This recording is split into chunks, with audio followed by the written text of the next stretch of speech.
Alabama, southern Middle Tennessee. Temperatures dropping into the low and mid-30s as we head into the overnight. A couple of more clouds for your Wednesday, but once again, temperatures climbing into the upper 40s and lower 50s. Our next opportunity for a little bit of rain comes associated with a cold front by the time we get to Thursday. I'm Chief Meteorologist Jordan Dressman on your home for ESPN Radio, 97.7 ESPN The Zone. Leaving his mark on sports talk radio with a paddle.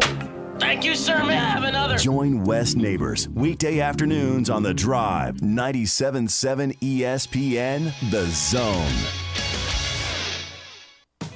Who wants coffee? Anybody wants coffee? Tom, can you get me a dog roll type sing? The tire's tired. He ain't good looking, but he sure ain't shy. He's a northern-bred, southern-fed, slick-talking guy. Listeners in his posse are the junkyard dogs. The SEC from Tennessee to calling them hogs.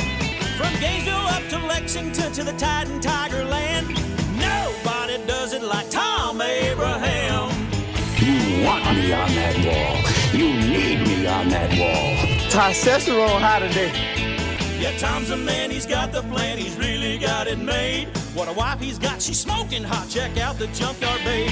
When everything is said and done, no one can beat his show. He's a high-tech redneck, Tony Soprano. If you love sports without the fluff, he's got the master plan. Cause nobody does it like Thom Abraham, yeah. I guess I'm on here. Am I on? Can somebody respond? And good morning, everyone, and welcome to a Top 10 Tuesday in the Doghouse. Got lots of lists to get to today. We got plenty of room to get you in as well. Phone lines are open. Feel free to jump on in at 256-5764-977. You can text the show at 7329-TA-SHOW at 732-982-7469. That is a great way to communicate with us. Now, my personal Twitter feed is at Thom Abraham Show. The station's feed is 97.7 ESPN. We are on Twitch and Facebook at 97.7 ESPN. You can watch the show there as well. Hello to all of you watching the show there. And look, you can also watch it on the YouTube channel, which is 97.7 ESPN The Zone. Like and subscribe there. Go to 97.7ESPN.com. Get links to all of that stuff. While you're at it, get the app. You're going to need that app so you can get your links to all our additional programming channels, Zone 2, 3, and 4 as well. Our alternate streaming channels are there for you for more great programming. Now, remember, we have Alabama and UAH basketball, plus the Havoc and even select high school basketball games and, of course, the college football playoffs, the national championship game. We've got everything. That's why I say basically we are your home for everything. And yes, we will have full team coverage from Indianapolis this week, beginning with the Drive Friday night. Now, I will anchor from back here, but the morning and afternoon guys will be up there in Indianapolis, and so we'll have continuing coverage of that, including leading up to the game on Monday and some special programming over the weekend as well. Now, coming up in a few minutes, David Moulton of the SEC on CBS and the NFL on Fox will join us, brought to us by our friends at North Alabama Mortgage. We'll get his thoughts on the national championship game and several pro football topics as well, including, you know, there was a lot of talk last night about Ben Roethlisberger and his Hall of Fame career. He's a lead pipe cinch Hall of Famer, right? I mean, he's a Hall of Famer. He's a Hall of Famer. That's all we get. You know, we hear it. He's a Hall of Famer. Well, I want to talk about the Hall of Famers that we have seen during the first 20 years of this century, because it seems like there's a lot of guys that we say are Hall of Famers. And what I wonder is, in a generation, each generation of quarterbacks, remember, this is the generation that has Tom Brady, Drew Brees, and Aaron Rodgers in it, right? These guys are all in this same window, all in this group of guys that came in between 2001 and 2005, let's say. And when we look at those quarterbacks, we got to say, how deep are we going? What makes a Hall of Fame quarterback? Are we looking at the elite of that generation? And how many get to be elite in that generation? There are 32 teams in the NFL. What do you describe elite as? Top 10%? To me, the top 10% is elite. Well, that's 3. That's 3. And you know who 3 is? 3 is Brady, Brees, and Rodgers. And then there's 3 more. When you talk about Roethlisberger, people want to put Eli Manning in the Hall of Fame, whose numbers are nowhere near as good as the rest of these guys, but he did win those 2 Super Bowls. And then there's Phillip Rivers. Phillip Rivers has done everything that Ben Roethlisberger has done except for win the 2 Super Bowls. And how much did that have to do with the great defense of the Pittsburgh Steelers during those Super Bowl years? Phillip Rivers has, just as many yards, more touchdowns, and a higher passer rating. Passer rating, I kind of use the passer rating thing. Baker Mayfield has a higher passer rating than Eli Manning. But they want to put Eli Manning in the Hall of Fame. And is there any others? Can you have 6 Hall of Fame quarterbacks and 20% of the quarterbacks of an era all in the Hall of Fame? So we'll get into that with him a little bit as well. At the top of the 11, Tom Luginbill of ESPN is back, brought to us by Woody Anderson Ford. We have got a ton going on in the transfer portal. And I've got to get Tom's take on the opt-outs and the natty as well. Tom's colleagues, Kirk Herbstreit, Desmond Howard, Joe Tessitore, have all drawn criticism for comments regarding players opting out of bowl games, especially in light of Matt Corral's injury. I have some strong thoughts on that as well. We'll get into that with Tom. Caleb Williams is in the transfer portal. And one can only surmise that he is missing Lincoln Riley and thinks that USC may present better options for him to make money now in NIL and showcase his talents for the NFL. And remember, USC, like Oklahoma, think about the Heisman Trophy. Before Oklahoma had those 3 Heisman Trophy quarterbacks, USC was having all those Heisman Trophy quarterbacks.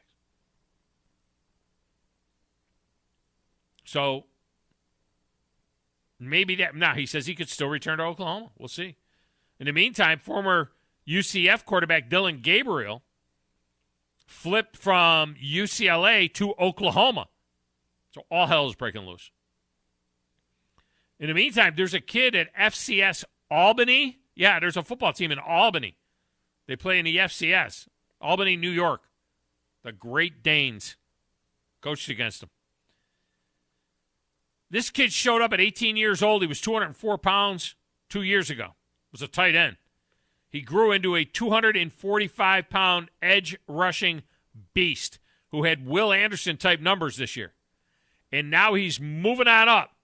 He's got 3 years of eligibility left, and he's visiting the lights of Florida State and Tennessee. His name is Jared Verse. A lot of people think he, after Caleb Williams, is the next best potential transfer in all of college football. And speaking of the Vols and the Noles, 23 years ago today, I got to get this poll question up. 23 years ago today, they kicked off the BCS era when number 2 Tennessee beat number 1 Florida State in the Fiesta Bowl to win the national championship. That's right, kiddies. Tennessee won a national championship just 23 years ago. Who's closer to the playoff right now? Florida State or Tennessee? That's a legit question. And then there's this. By virtue of their win over the Browns last night, the Steelers are still alive for the playoffs. The key to this is for Pittsburgh to win at Baltimore. That's the first thing. And Baltimore's out. Well, Baltimore's got a slight chance. There's got to be like a collision of planets or something. I don't know. But Pittsburgh has to win at Baltimore, who may or may not have Lamar Jackson. And the Colts have to lose at Jacksonville. Now you say, wait a minute, dog. Stop right there. The Colts are going to go to Jacksonville and lose? Let me tell you something. You know the last time the Colts won in Jacksonville? It was 2014. They play there every year. It was 2014 the last time the Colts won in Jacksonville. So it's possible. Not probable, but it's possible. But here's where it gets funky. Right now, the Raiders and the Chargers are playing in Vegas on Sunday night. The winner is in and the loser goes home. The NFL always likes to put a game in that deal where the winner, that Sunday night game where it's basically a playoff game. The winner is in and the loser is out. At 1 o'clock in the afternoon, Pittsburgh is playing at Baltimore and the Colts are playing at Jacksonville. Let's just say Pittsburgh wins at Baltimore and the Colts get upset by Jacksonville. So now Pittsburgh is in, along with the winner of the Raiders-Chargers game. But wait. If the Raiders and Chargers tie on Sunday night, they both are in. They both are in, and the Steelers are out. Now, look, I'm not saying that anything nefarious could go on here, but it is Vegas. All I'm saying is the NFL screwed the pooch. That should have been a 1 o'clock game. That game should be being played at the same time that those other two games are being played. They should have all been at 4:25 Eastern, since the Vegas game is out in Vegas, and that's, Pacific time. They should have somehow made those games at the same time. There's a possibility when the Raiders and the Chargers play Sunday night that they both will know that if that game ends in a tie, they both go to the playoffs. How does that game get played down the stretch? What happens if the Chargers kick a late field goal, they tie that game up? I mean, how do those teams play that down the stretch? What if that game goes into overtime? I'm just saying. I think the NFL screwed up the scheduling there. Maybe not. I don't know. Over there in the little glass booth with the slanted roof, playing the Play Doesn't Matter and the stacks of wax and manning the phones and keeping us on the air. Go, Tris. Who in the blue hell are you? What is your name? Detective. It doesn't matter what your name is. I'm the producer of this show. If I didn't step up, you're nowhere. I put this thing together out of spit and polish. I think this is one of the traits of a really good producer. Keep the talent happy. I'm all jacked up on Mountain Dew. That Tom. Hey, Tom. Testosterone high today. Testosterone, whatever the it is. It really doesn't matter what you think. All right? It really doesn't matter what you say. Any of you play sports?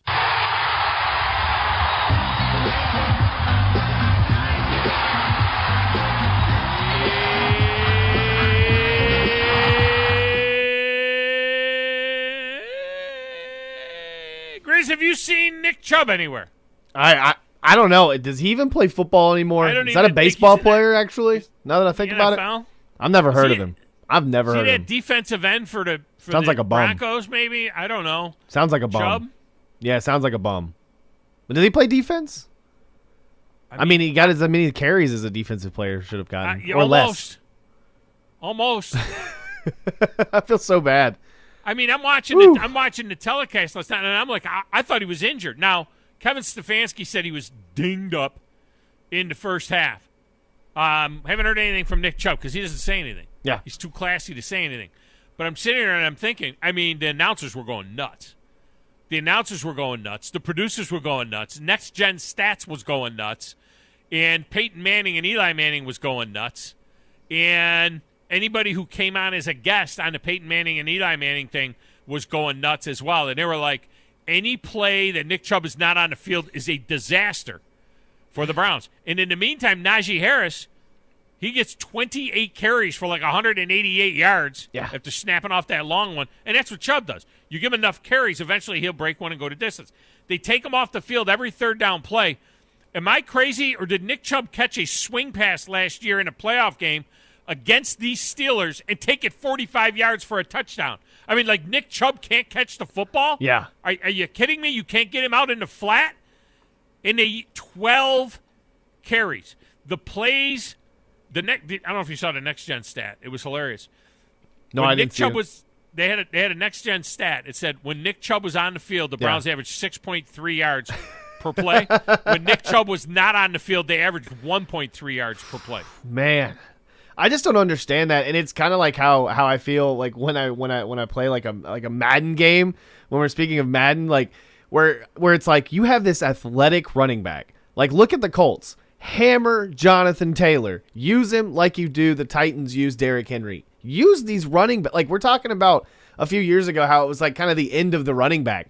We have all of these talented running backs in the NFL that I would just love to see get 30 carries a game. And then this is what that game felt like, though. It was 13-7 at one time. You know what I mean? How about even 20 carries a game? Yeah. You know what I mean? 20 to 25. I mean, come on. It's ridiculous that we sit here and it's like Atlanta, for instance. The Falcons wanted to run the ball more and kind of establish their offensive line. Well, that's not working out for them. And you have to have a good running back and a good offensive line, obviously, to do that. But, I mean, even with Jonathan Taylor, he's so talented to catch the ball out of the backfield as well. Use Nick Chubb like that, where their offensive line at times had issues, with COVID and everything like that. Use him like that. Deebo Samuel, for instance, I get he's a wide receiver, but they use him every way possible at San Francisco because it's just an advantage. The kid averaged 5.5 yards per carry on the season. I mean, if he had the carries that these other guys have had, and look, Najee Harris has been a workhorse. That's the way you do. And remember, it took the Titans 3 years to figure out how to use Derrick Henry. Yeah. I would say it, but and they had a great offensive line when they had Derrick Henry. It was just like, we don't know how to use him. We don't know what to do. It's like, what do you mean? What do you mean? Run him at people. They had DeMarco Murray. Remember that? They had DeMarco Murray. He had a huge year, but Derrick Henry had even more. But the thing is with this kid, the problem with Derrick Henry is he was struggling with the protections, the pass protections. Yeah. And so on. Oh yeah. But with Chubb, he does everything. He has been doing everything right since he was a rookie. He's over 1,000 yards again. I don't understand it. I don't understand the play call. And you got a broken down, beat up, 6-foot-tall quarterback, and you decide to throw the ball 38 times in a game, in a cold weather game. Like you would think that they had Tom Brady back there or something. I mean, they got a busted up quarterback. They don't have a downfield receiver for the most part, other than Donovan Peoples-Jones, maybe. And they threw the ball. Baker Mayfield threw the ball 38 times and averaged 4.8 yards per pass. Nick Chubb ran it 12 times and averaged 4.8 yards per run. I mean, are you kidding me? Yeah, so I wonder what they're going to do next week because I guess he's going to have shoulder surgery, so I wonder. Well, he may or may. He says he doesn't know yet whether he's going to play and then have the surgery or not. If he doesn't play, it'll be Case Keenum, who doesn't suck. Right.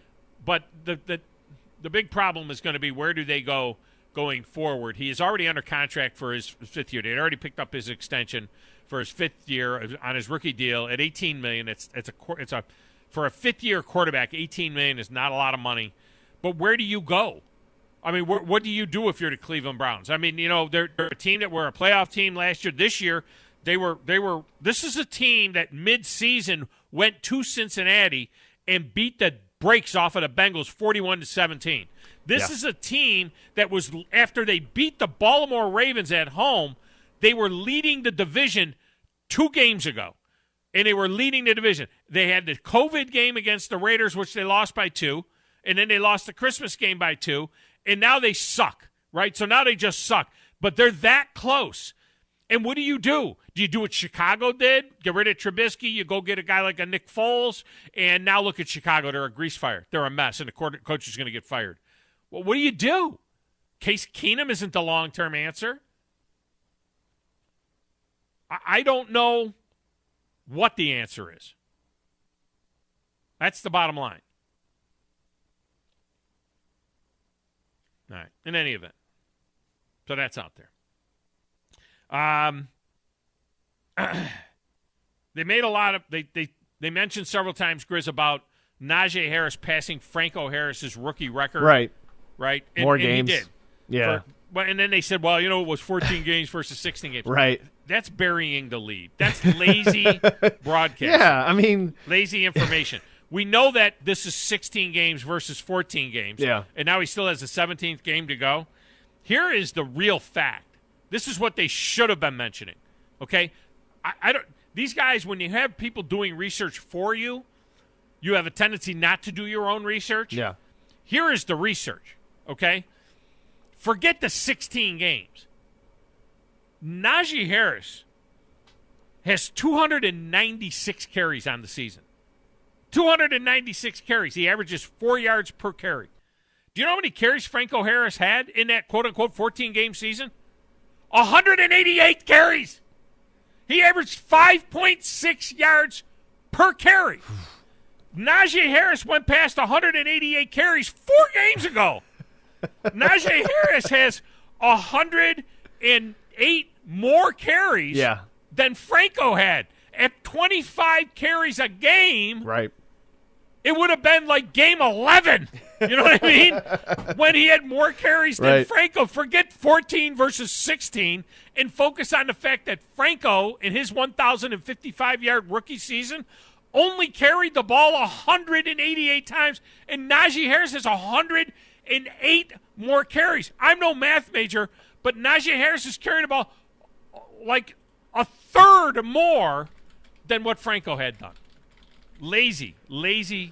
And it's a team that knows how to throw to the running back out of the backfield as well. Like, Najee Harris is that kind of, like, they know how bad their offensive line is. And so, like, that is a guy to, like, you know, kind of, like, take the bleeding away from the offensive line and catch the ball out of the backfield and make some plays like you would do in Nick Chubb on the other side of the ball. Right. Oh, that's good, Bree. When we come back, David Moulton joins us from the SEC on CBS and the NFL on Fox. He's brought to us by North Alabama Mortgage, and he's up next right here on the Thom Abraham Show, 97.7 ESPN, The Zone. TOC Sports has been there for you. Now, you're probably asking yourself, what does that mean?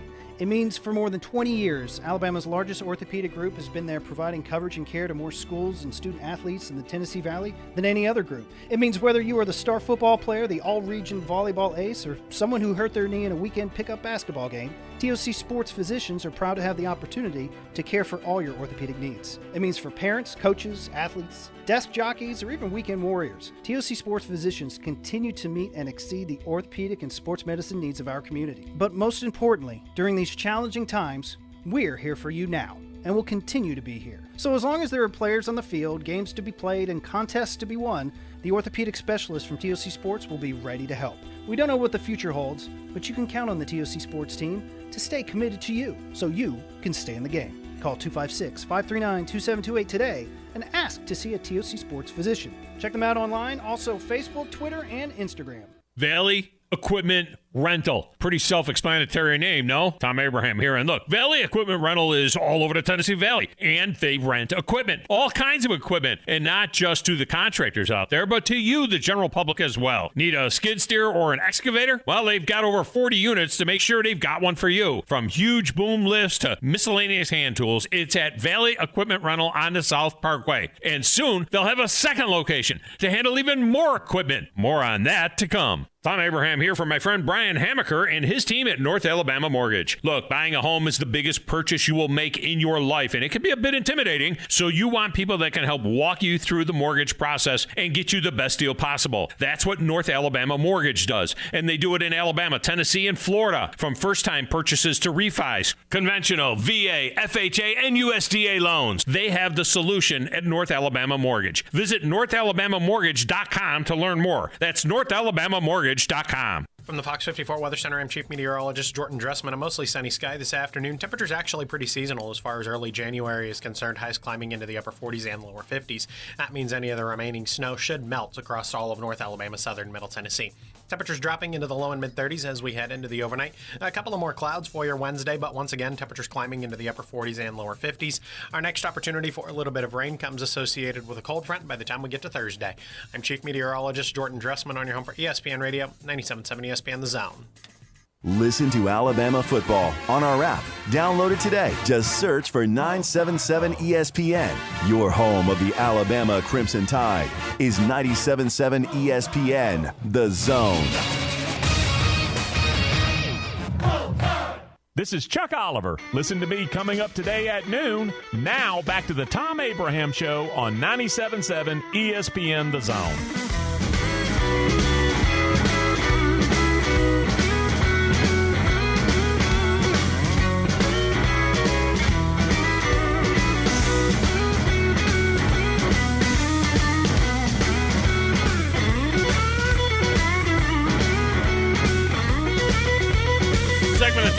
Show is brought to us by North Alabama Mortgage, serving all of Alabama, Florida, and Tennessee with conventional VA, FHA, USDA loans. They helped me refinance my house. That kitchen renovation is underway with the refinancing. I cannot believe what happened. My monthly nut went down by about $1,500 a month. The guest house is paid off. I'll back. I mean, it's ridiculous what they did for me. My rate was lowered by a point. It was an incredible job that Brian Hammaker and his team did for me. They can do the same thing for you. You know, about all of their business comes from referrals. So consider this a referral, a radio referral. All right? They do a tremendous job at North Alabama Mortgage, and they bring us David Moulton each and every Tuesday, and he joins us now on a Neighbors Wealth Management Hotline. David, Happy New Year. How are you? Happy New Year, Tom.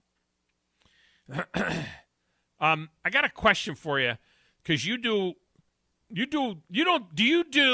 want you to pull the curtain back for us a little bit because something the crew was doing last night, the Monday Night Football crew was doing last night, annoyed the hell out of me, and I thought it was lazy research. When you're preparing for a game and you're preparing the information that you give to either Gary Danielson or Troy Aikman, who you work with, do you do a lot of statistical type numbers too, or do they have researchers that give them that information? I know we get normal game notes and things like that, but do they do a deeper dive into their own statistical research, or is that part of what you do for them? Well, both guys don't ask me to do much anymore, to be honest with you. Troy never has. I used to do a lot more for Gary. Now there's so much numbers available. You know, CBS has a research staff. You can go out and hire an analytics department to provide you numbers. So, you know, there's every now and then there's a couple of things that Gary goes, hey, look this up, because Gary specifically likes to separate Power 5 numbers from numbers accumulated against non-Power 5. Right. And so, you know, oftentimes he'll say, you know, against the 4 SEC teams they played, you know, and then he'll give a stat, because to him, you know, it is the big difference between college and pro. In the NFL, obviously, every team is viewed equally in terms of if you produce numbers against them. That's obviously not the same on Saturdays because some opponents are just completely inferior. Yeah. All right. So here was my rub last night. Is this crew, you know, they made when Najee Harris was approaching and then passing Franco Harris's record for the most rookie yard. I mean, it's a 50-year-old record for rookie yards for a Steeler running back. They kept saying, of course, that was in a 14-game season versus this is a 17-game season, and Najee was breaking the record in the 16th game of the 17-game season. And they kept making that point. And I felt like they were burying the lead, and I'll tell you why. Franco Harris, in that rookie year in 1972, in that 14-game season, had 188 carries. He averaged 5.6 yards per carry. Najee Harris passed 188 carries like 5 games ago. Najee Harris he's had a great year, not taking away from the workhorse out of Alabama, Najee Harris. But Najee Harris has 296 carries. He has 108 more carries than Franco Harris had. And all they were focused on was, well, you know, this is 16 games versus 14 games. Screw 16 games versus 14 games. Franco did it in 188 carries, the equivalent of about 10 games for what Harris is carrying now. So I was wondering, like, who's feeding these guys? 'Cause to me, that's lazy by those commentators not to be able to say Franco averaged 5.6 yards per carry while Najee is averaging 4 yards per carry. You doing okay? No, I'm pissed off. No. I was going to say, did something happen over the holiday? I mean, I'm still looking for Nick Chubb. He's in the witness protection program. I'm pissed. I'm ticked off about that. Well, I have to admit, I was mostly watching the Manning cast last night, and Peyton Manning sounded like you on your couch. The whole game, he's like, where's Nick Chubb? Yeah. And he finally said, listen, if you're running a play as a quarterback and Nick Chubb is not standing next to you, this is not a good play. So since you were watching that, he goes, I just need him on the field even. It's a better play. I didn't watch any of ManningCast. I am like the one person in America that is annoyed by that thing, so I don't watch it. And I love Peyton Manning. I think he should be a color commentator. I wish he was on the broadcast, on the regular broadcast. But having said that, did they show the next-gen stat on that as well? That they slapped up a next-gen stat that said on the plays that Nick Chubb is on the field, the Browns average 6.3 yards per play. And on the plays that Nick Chubb is on the sideline, they average 1.3 yards per play. Yes.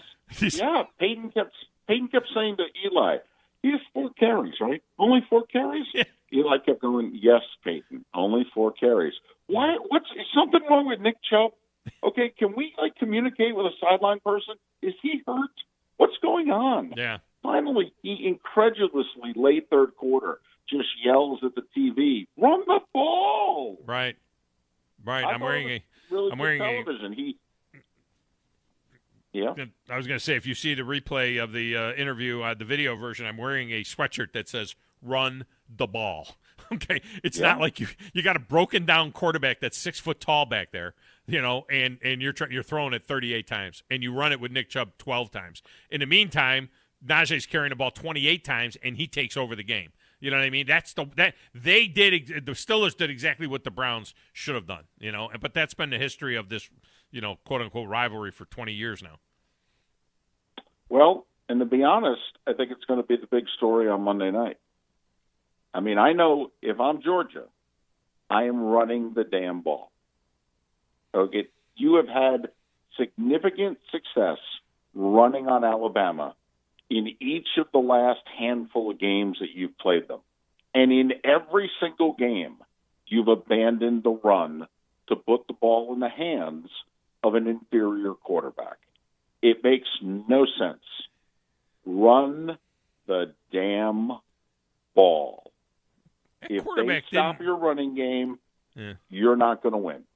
That quarterback didn't look too sucky against Michigan, though. No. He looked terrific. And if he plays like that Monday, they're going to win. Yeah. Well, I mean, it's brutally difficult. I know most Alabama fans, I think many Alabama fans were actually pulling for Michigan because to ask them to beat that Georgia team. Remember, Alabama played that perfect game. You were there. They played a perfect game against Georgia. No mistakes, no tackles for loss, no sacks. I mean, it was amazing. Cincinnati got way more pressure on Bryce Young and made him look ordinary than did Georgia. To ask Alabama to do that again, now they don't have to play perfect. You don't have to beat them by 30. You only have to beat them by 1 point. But still, it's a big ask to beat a team like Georgia twice in a month. Well, now you know how LSU felt 10 years ago. Yeah. And now I think the storylines are a little different, and LSU was more one-dimensional. But but Alabama knew that when they walked onto the turf at the SEC championship game, that hey, we got to win this game to get in. And the likelihood is if we beat them once, we're probably going to have to beat them twice. Now, remember, Stetson Bennett, 340 yards passing in that game against Alabama, but a lot of it in garbage time. He was sacked 3 times. He had the 3 touchdown passes. And he did a lot of damage with that tight end. So you wonder whether or not, if you're Nick Saban, are you trying to take that tight end? Saban is that Belichick mentality of you take the best guy, the guy that can hurt you the most, and take that guy away. So it'll be interesting to see. But if for no other reason, Georgia needs to run the ball to keep the ball away from Alabama, they got to shorten the possessions, right? That's Georgia's shot, to me, is to limit the possessions that Alabama gets in the game. Well, the best player on the field is the quarterback for Alabama. Mm-hmm. So you're trying to keep the ball out of his hands. Right. And it would be nice also if you're Georgia if you could actually get the lead and maintain it for a little while. Like, they have had the lead on Alabama, I believe, in like each of the last 5 times. Every game, I believe, Kirby, as Georgia coach, has played against Alabama, Georgia has led at some point in the game. And Georgia has had, this SEC championship game was an aberration because in the 2 or 3 meetings before that, they've had second half leads against Alabama. I mean, it's, they've proven they can play with them. They just haven't proven they can beat them. Yeah. Well, yeah. And that mindset is in play as well. Hell, they had the lead in overtime, right? 2nd to 26. Exactly. So, yeah. Never trailed in that game until they did. Right.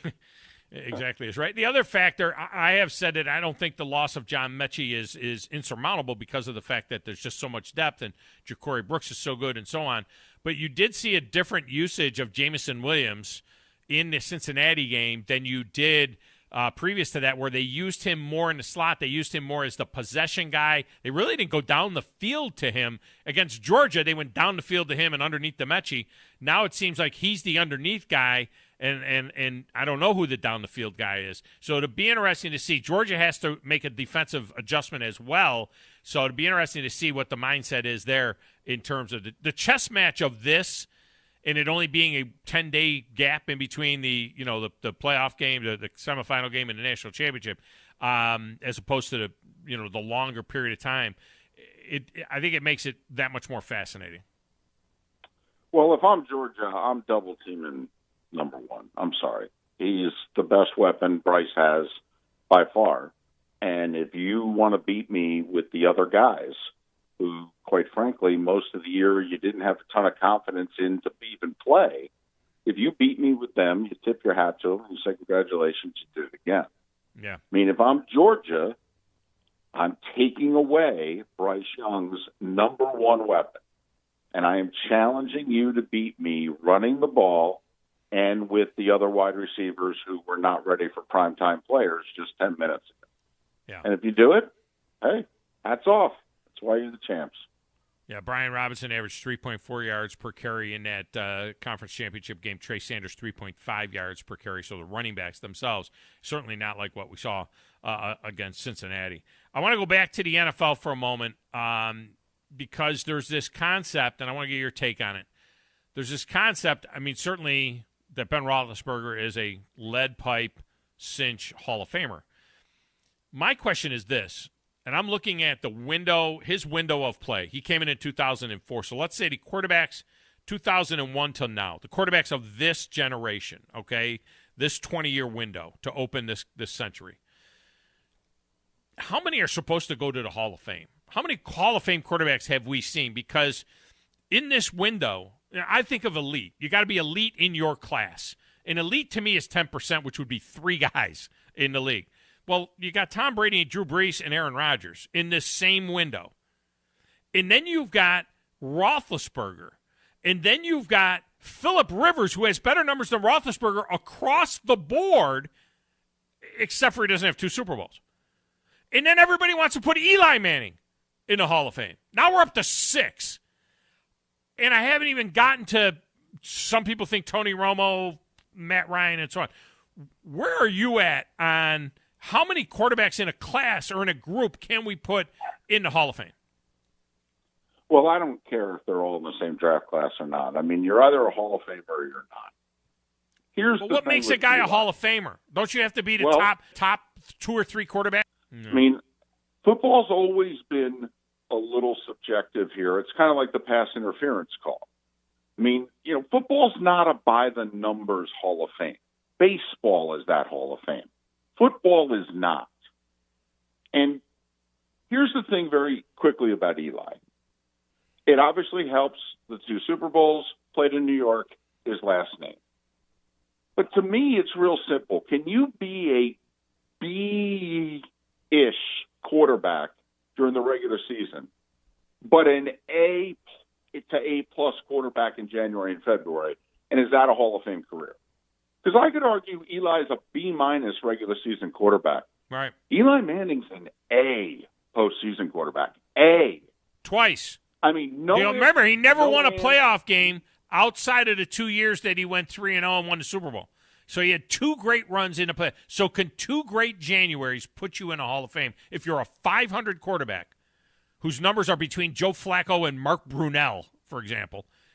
Do 2 Januaries put you in the Hall of Fame? Yeah. It's about winning the damn Super Bowl. So is Phillip Rivers a Hall of Famer to you? Not way better numbers. Well, yeah, okay. Name me one big game that he won. Seriously. Name me a big throw that he made in a big spot. Name me one, Tom. What about the other 1,000 passes, though? I asked you a very simple question. Yeah. Phillip Rivers, 17-year career. Can you name me one moment with Phillip Rivers.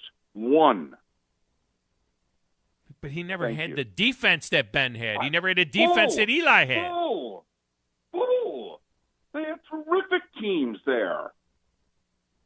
Okay? No, I don't think he's a Hall of Fame quarterback. No. I think January matters. Looking for his I playoff do. numbers. Listen, you want to tell me Eli's not a Hall of Fame quarterback? I'm fine if you say that. I got no problems with that. Okay? I know exactly what Eli is. Eli was a B to B plus quarterback for most of his career. The last few years bring him down probably to a B minus. Eli was a great playoff quarterback. Twice. Not a very good. He was a sensational playoff quarterback, taking down legendary quarterbacks on their field or neutral fields. He beat Favre, Rodgers, Brady twice. I mean, as underdogs in all these games.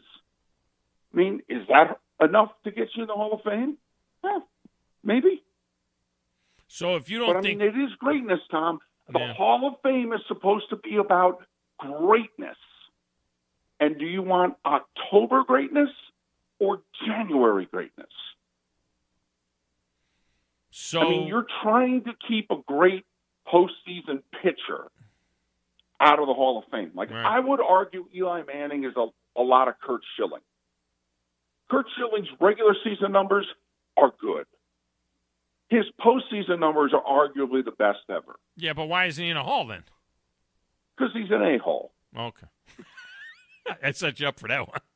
I lobbed that one into you. Now, David I think he should have been in very first year. I don't care if you're a jerk. It shouldn't matter. And the fact that it does should be a blemish on the writers. Yeah. They're idiots. Of course he's a Hall of Famer. And I hope he gets in a couple weeks. Tony Romo, not so much? Oh, come on. When did Tony Romo become an all-time great?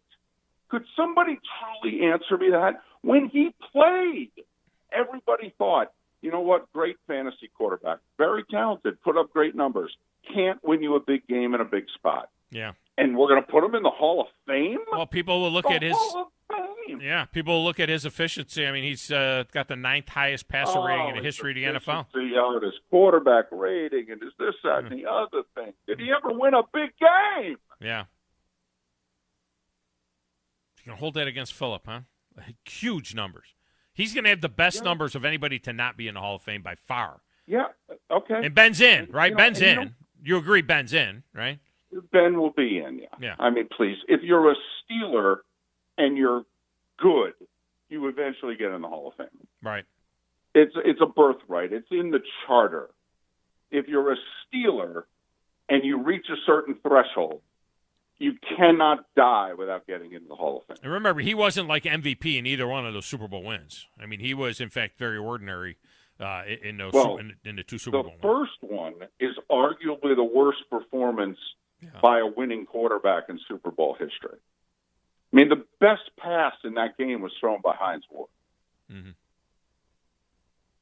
Good point.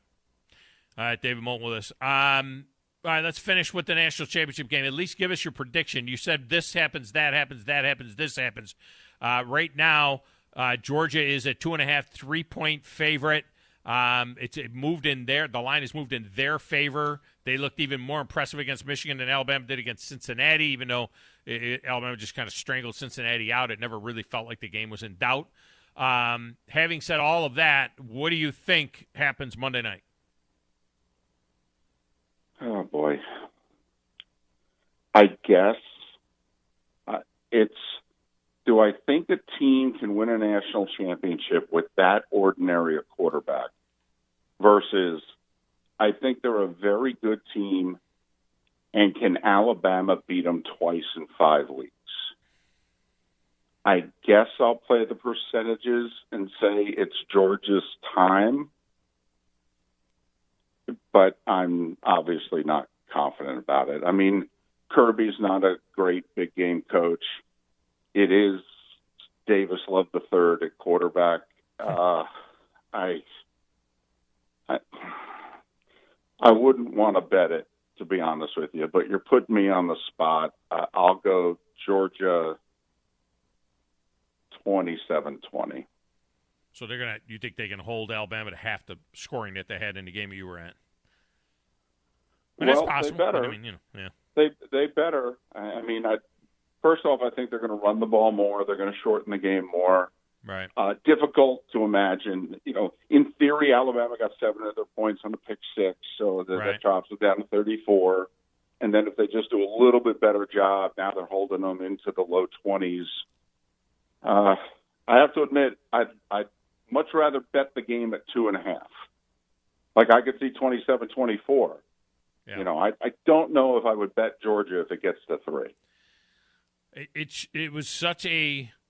I just don't know how Alabama can play such a perfect game again. That's the thing. I mean, it was no mistake. I went into that game saying, well, this is how a 6.5-point underdog Alabama could beat Georgia in the SEC championship game. This is what would have to happen. No sacks, no tackles for loss, no penalties that you give up a first down on a penalty, on a third down.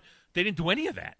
They did. They were like had a lobotomy from what they did during this. You watched them all season long. You saw 4 or 5 of their games live, and it was like Alabama's biggest obstacle was Alabama all season long. They looked young, stupid. This is the between team. Last year's team was one for the ages. Next year, this whole team is back for the most part.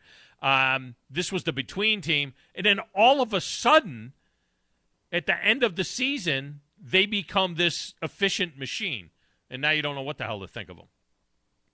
Well, there's no doubt because there were a handful of games this year. I mean, to think that the team that played on the plains of Auburn can win the national championship is staggering. I mean, that looked like a really mediocre, beaten, worn-out team. And since that day, they've been elite. It is remarkable. It's what Nick always talks about. We can improve. You can get healthier. Just get to the next week. We'll keep working hard. They have the best player. They have the better coach. And they have the championship pedigree. Tom, you and I are fight fans. All right? And when the one guy's standing in the ring knowing he can win, and the other guy's standing in the ring hoping he can win, that's a difference. Yeah. And that's why that's when you make calls, at certain times and we've seen this before with Kirby, where we saw it in the national championship game, right? Didn't he fake a punt when they really didn't need to, and it was like he was choking, in the game. They were still leading the game, and it was like he felt like he had to do something crazy, and it put him in a bad spot. So and I remember they talked about that for quite a while, but that's just the way it goes. So we'll see. It's going to be fascinating. David Moulton has been our guest. David, I appreciate you so much. And we will talk on the morning after the national championship game. All right. And do me a favor. Just text me what your prediction's ultimately going to be. I will. I will do that. All right. Appreciate it. Happy New Year to all your listeners. All right. Thank you, David Moulton. Happy New Year to you and your family, too. All right. Let's get a break in here. We will wrap up hour number 1 and set you up for hour number 2 next, right here on 97.7 ESPN, The Zone.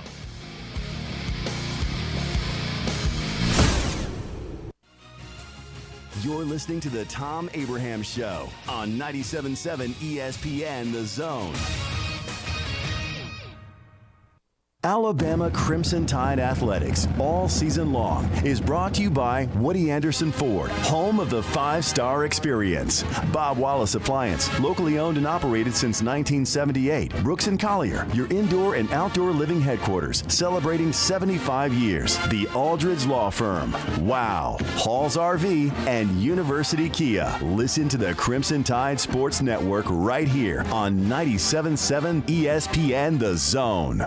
Are you in the market for a recreational vehicle? Do you want to get out and see more of this beautiful country? Well, imagine hearing the laughter of your little ones enjoying gooey s'mores by a cozy campfire and making lasting memories with your friends and family from the comfort of a new camper. We can make your dreams come true at Halls RV. With over 15 years in the camping business, we know how to get our customers into the perfect camper. We have several models and floor plans here for you to choose from, both new and used. We're family owned and operated with fantastic deals and great service.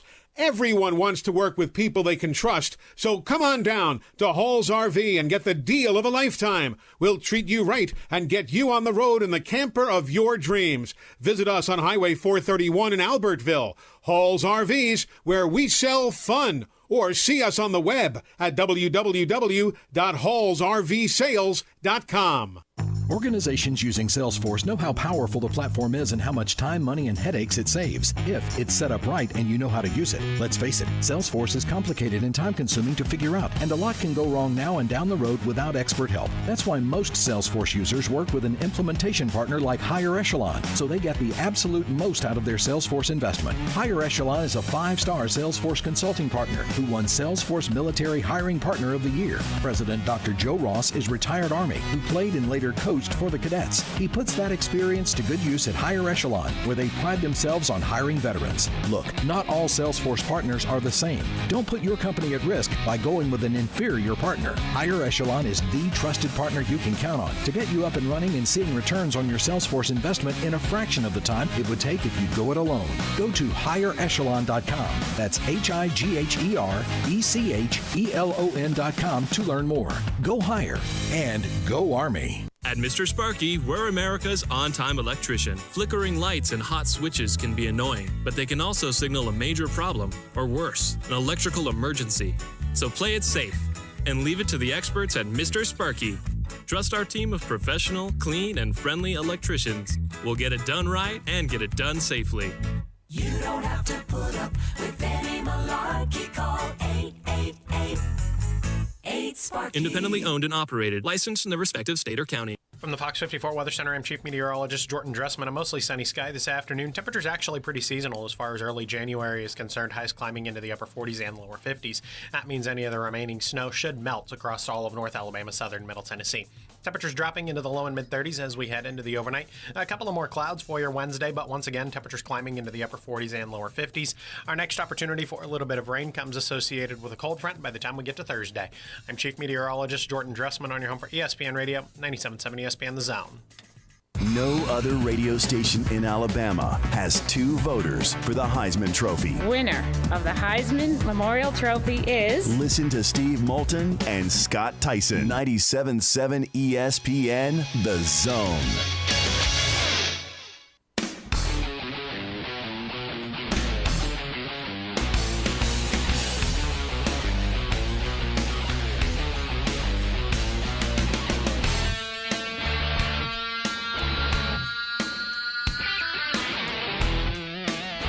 Welcome back, Thom Abraham Show. Second of the show is brought to you by Valley Equipment. Valley Equipment Rental has everything you need. I don't know if they got a snowblower over there, but they got everything else that you need, I'm sure, to get the job done properly at Valley Equipment. We've got the sun shining and melting the snow out of the trees finally, so that'll help. I'm worried about some of the trees that have been like kind of under the weight of all of that. You have windows? I have windows. Yeah, nice. I have 2 Must windows be nice. in the studio on this side of the window. You have a window. It's right in front of you. That's true. All right, let's go to the lines. Wolverine Dan, in order of the longest way. Wolverine Dan, welcome to the show. How are you? Very well, Tom. So when you gauge NFL quarterbacks, who would be the quarterback you gauge from? What do you mean gauge from? Meaning the quarterback that everybody wants to be. Well, obviously it starts with Tom Brady, and then from there where you did go he play down. at? Right. We all know he went to Michigan. Michigan, that's right, baby. I have to do that, Tom. I love you, do. You do it the best on all the talk show guys. You do it the best, to be honest with you. There's nobody else, but that's the thing. It's like it doesn't matter. You have Tom Brady. It doesn't matter. There's no other Michigan quarterback that we can talk about right now other than Tom Brady. It doesn't matter. It just doesn't matter, guys. He's a winner. Think about it. You got the money he's making, Hall of Famer, 7 rings, I believe, and he's got a great-looking wife that makes more money than him. You kidding me? All right. Now, with that said, listen, I'll tell you what. Talking about Hall of Fame quarterbacks, now, but Marino never won a Super Bowl, right? No, he did not. Okay. Did Matt Stafford has the same numbers as Marino or better than Marino? Matt Stafford? That's a good. That's a good question. I'll have to double check that one. Okay, double check that, because if he's got better numbers than Marino, Stafford should get in, and Stafford's probably might be smelling a Super Bowl this year. You never know. I mean, he definitely went to the right team. Dan Marino has 61,000 yards passing. Matt Stafford has 49,000 yards passing. I like to use quarterback rating, although the rating has changed so much generationally, because now they do a lot of dink and dunk type stuff, which, you know, is a little bit different than it was before. But Matt Stafford in quarterback rating is 22nd all time. However, he has a higher quarterback rating, I believe, than Dan Marino. Yeah. Okay, well, there you go. So that's the question for later. Anyway, and then Eli, it's only 2 Super Bowls. His ratings can't be that high, and he don't have that many numbers. So, I mean, yeah, just because you win 2 Super Bowls doesn't mean. Yeah, he had 2 playoff. The only time he won a playoff game were the 2 times he went 4-0 and won the Super Bowl. So he has those 8 playoff wins. His numbers in the playoffs are not much better than Phillip Rivers are. I mean, Phillip Rivers' passer rating in the playoffs is 85.3. Eli Manning's playoff passer rating is 87.4. But he has the 2 4-0 runs. He went 8-4 in the playoffs. Phillip is 5-7 in the playoffs. But I don't think that can offset the fact that Phillip Rivers, his numbers are so much more spectacularly better than Eli's everywhere else. Right, exactly. So it's a difficult thing. That's for the the writers and all these other dudes' decision to make, not us. You know, oh man, you're a talk show guy, so they might ask you, but I'm a Joe Schmo. They're not going to ask me. Right. Yeah, Dan Marino's passer rating was 86.4. It's 41st. He and Brett Favre are almost tied. 86.4 for Marino, 86 for Favre, and Matt Stafford's 91. But it's a different era, so it's kind of hard to see. I think I'll tell you what, if Matthew Stafford in this year or next year leads the Rams to a Super Bowl win, then he's a Hall of Famer. Thanks for the call, Wolverine Dan. I appreciate you, man. That's a good job by you. I know we're late here. We got to get the break in. If you're on the line, stay on the line. We'll try and get you in. Coming up, we're going to have a lot of time in hour number 2 to get those lines going as well. It's the Thom Abraham Show, 97.7 ESPN, The Zone.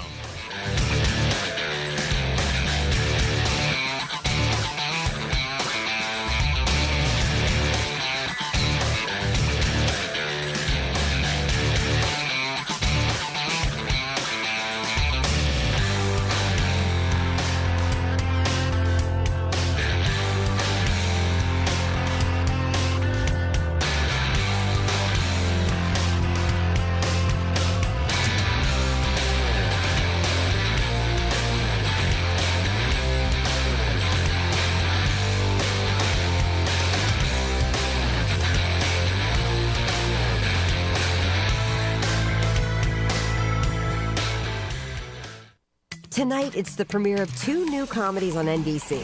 First, the comedy critics are calling the next The Office. American Auto, starring SNL's Anna Gasteyer. What are you doing to my car? I'm stealing your hubcaps.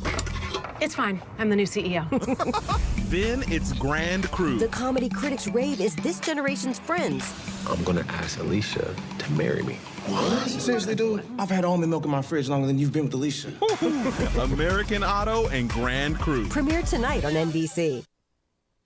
Everybody knows the fun begins when you get to the end zone, where you can enjoy half-price apps every Wednesday, Thursday, and Friday. Half-price burgers every Tuesday, plus late-night pizza specials and a spectacular menu that includes jumbo wings, half-pound burgers, Tex-Mex, and an incredible selection of craft beer. And plenty of big-screen TVs. It's all happening at the end zone, 1851 University Drive, 2030 Cecil Ashburn at Jones Valley Station. And coming in early 2022, Mid-City End Zone at 1115 McMurtry next to the Target Shopping Center. WCZN, Union Grove, Huntsville, Alabama. 97.7 ESPN, The Zone.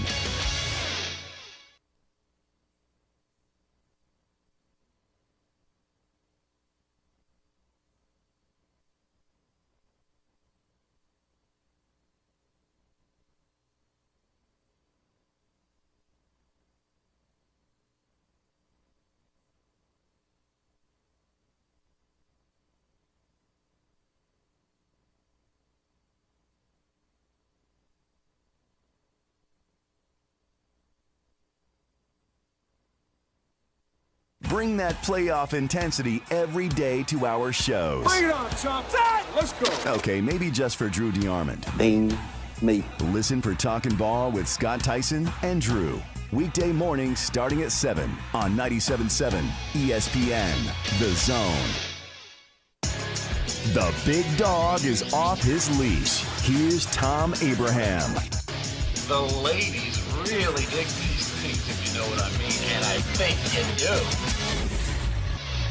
Back in the day, before the college football playoff and even the BCS, so pre-1998, pollsters would just guess as to who the national champion was. On New Year's Eve and New Year's Day, you'd get all these regional tie-ins to the biggest bowls, and every once in a while, you'd get a 1-2 matchup, but more often than not, one was playing 5, and 2 might play 4, and 3 would play number 8, and so on. And after all of that, we'd wait and see who the pollsters would tell us who the national champ was. Sometimes number 5 would beat number 1, and if number 2 lost as well, 5 would be named the champ. And then we'd fight all winter long as to who was really the best team in college football. Then the BCS gave us a 1-2 matchup, again determined by pollsters and now computers. But when 2 SEC teams were selected in 2011, the college football pollsters said, "Oh, that's no good. We need more teams." So now we get 4. And lo and behold, for the second time in 4 years, we've got 2 SEC teams. And so the cries once again go up for more teams in the playoff to give more conferences a shot. Okay, but be careful what you wish for. In FCS, they have a 24-team playoff, and at one point, North Dakota State had won 8 times in 9 years.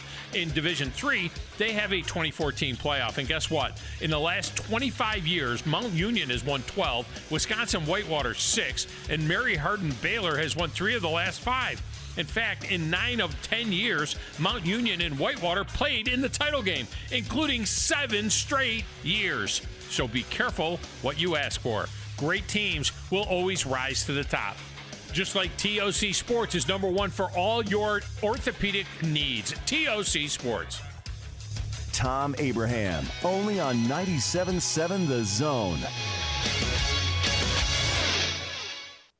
You need to be more like a dog. Like what you guys are doing. You've got your fingertip on the pulse of your listeners. You guys know what they're talking about. Be a dog. God bless the show. You are the Messiah. We need more dogs. This is the best show on radio. The big dog, Thom Abraham, is here with you. Hey, I see you. I see you, dog. So settle in and get your bark on. That's my dog. Now live, here he is, the big dog. Let's go, baby! Thom Abraham. How you doing? How you doing? How you doing? How you doing? How you doing? How you doing? How you doing? Look, I don't speak Spanish. I don't know how to say this, so I'm going to choose my words very carefully. I think you're a psycho. Do you know who I am? I mean, that guy sounds like El McPherson farting into Miles Davis' trumpet. I guess I'm on here. Am I on? Can somebody respond? Get off my arm. I have to drag my Yankee ass out of here. This segment of the Thom Abraham Show is brought to you by Woody Anderson Ford, who's been bringing us Tom Luginbill for years now. And at Woody Anderson Ford, their service department is second to none. Wait till you see those service lanes down there. The garage itself is absolutely incredible. And the job that they do, they get it done right the first time, and they get it done efficiently for you. And don't forget, it includes Woody Anderson of Madison as well on Hughes Road, just south of the 72. So check them out there as well. And don't forget the pre-owned, the certified, gold certified pre-owned vehicles at Woody Anderson Ford too. Go to WoodyAndersonFord.com to learn more and do a little shopping there. That's what I did when we bought the Mustang. I went there and saw it and called my guy Brian Williams down there and said, hold that thing, just like that. All right, joining us now, Tom Luginbill. He is on the Neighbors Wealth Management Hotline. Lugs, welcome back. Happy New Year. Are you rested back up yet after that incredible 5-6 day run you had? No, I'm not quite there yet. I got about another week to go of finishing up some responsibilities before I can take a little bit of a break. Yeah, and then you're gonna go hide out for a little bit. You guys had a really good game there at the Under Armour game. You had some some big name commitments that were made, and then also you had some guys that really kind of shined out. This quarterback that's going to Vanderbilt looked pretty good in that game. Yeah, he was a late replacement. We'd had some season-ending quarterback injuries. He wasn't originally an invitee, and when that happens, regardless of whether it's quarterback or running back or defensive end, we always try to kind of go for the next tier guy to give them a shot and see how they stack up. And, we decided to go with A.J. Swan, and, he played pretty good, man. He made a couple of plays, had that drive in the second quarter that got him back into the game. And so that's encouraging, obviously, for Clark Lee and Vanderbilt. And I thought throughout the week, too, I thought he stacked up well, because that's the thing is you get into that environment and all of a sudden it's a whole different caliber of player, and you don't always know how kids are going to respond. Yeah, and Connor Wegman, who will be, going to Texas A&M. How long before that guy is competing for the job? Is he in the mix next year for that job? And did that help Zach Calzada decide to jump into the transfer portal? Yeah, he's going to be in the mix the moment he steps on campus, which might be today. I'm not sure, but yeah. I think he's got a chance to be really, really good in the era that Jimbo Fisher has been there. I think he's the best option that he's selected at quarterback. So we'll see. It's very obvious that Jimbo Fisher wants an open competition because if you're Zach Calzada and you start 10 games and you decide to leave, obviously he probably went in and saw Jimbo and said, I think I should be the starter. And Jimbo probably said, well, no, we're going to open this thing up. We're going to let you guys battle for it, and the best player is going to be the starter. And Zach Calzada probably didn't want to hear that. So now that opens the door for Max Johnson. It opens the door, obviously, for Connor Wigman. Tyler Booker looks like a road grader, which is about as good a compliment as you can give an offensive lineman, a masher-type offensive lineman. Yeah. Where does he end up playing? Is he play inside? Is he a guard? Is he a tackle?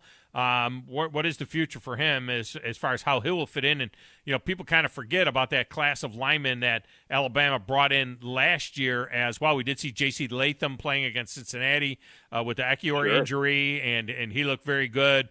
You still got the Brockemeyer twins there. Where is this kid Tyler Booker fit in? I think he's going to move inside, and I think he would be an emergency guy that you could survive with at offensive tackle, but that's not where his future is at. He reminds me a little bit of Alex Leatherwood, who kind of played in the same role for Alabama, inside, outside. But the thing is with Tyler Booker is there are probably more talented linemen than him that are in this class. Not to say he's not talented, he is. But the reason why we have him ranked where he's ranked is he checks all of the other boxes.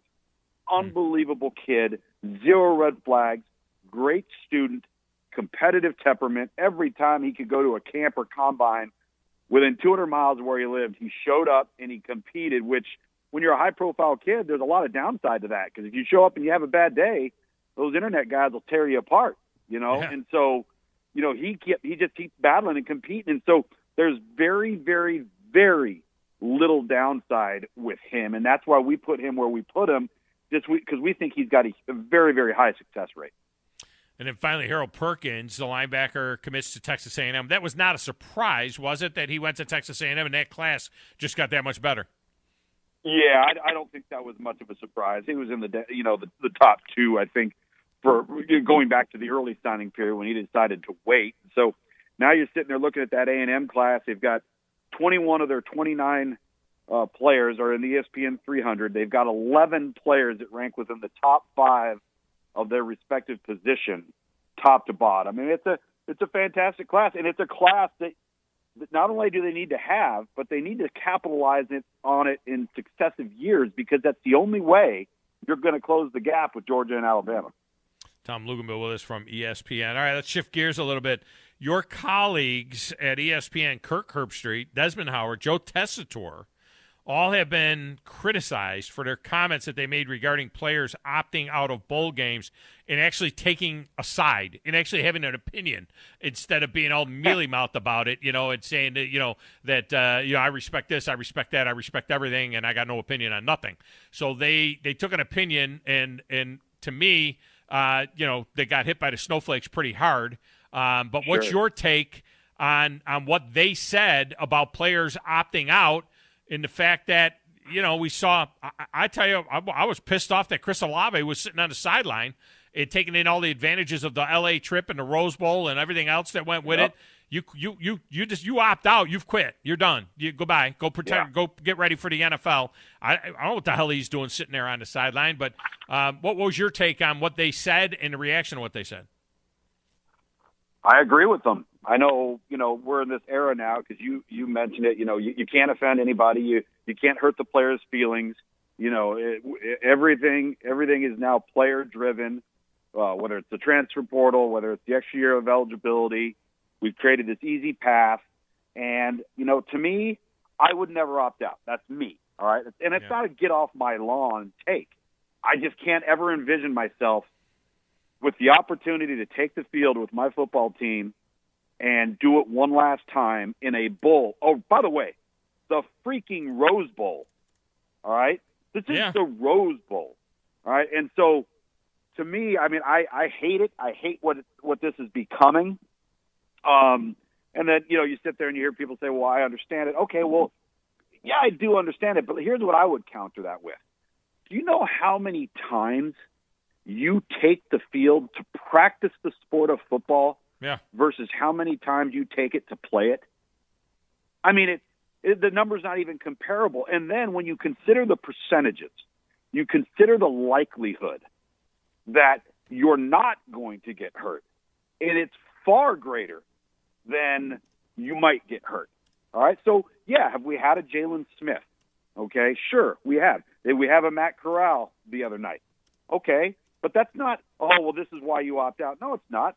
You have the personal decision to opt out if you want to. Listen, I had the Iowa-Kentucky Citrus Bowl, and I'm not sure if you're familiar with Tyler Linderbaum. Tyler Linderbaum is the number one center in America. Yeah. He's going to be a top 15 overall pick.